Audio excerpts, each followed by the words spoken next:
Hi friends, branch director Suresh Arjunan.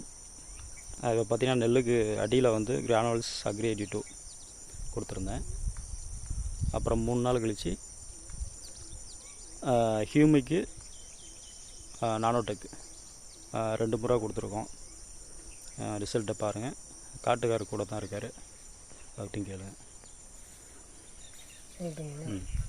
செங்கோரையாக இருந்துச்சு, பயிர் வராமல் இருந்துச்சு, கரைஞ்சிது. இப்போ 2 ட்ரிப் உரம் கொடுத்தாங்க, போட்டதுனால இப்போது மருந்து போட்டோம். நல்லா இருக்குது, பிரச்சனை இல்லை.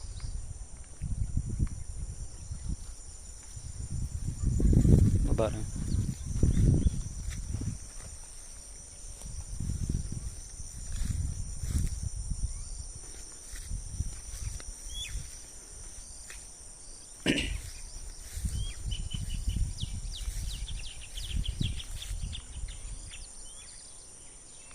Okay friends, thank you.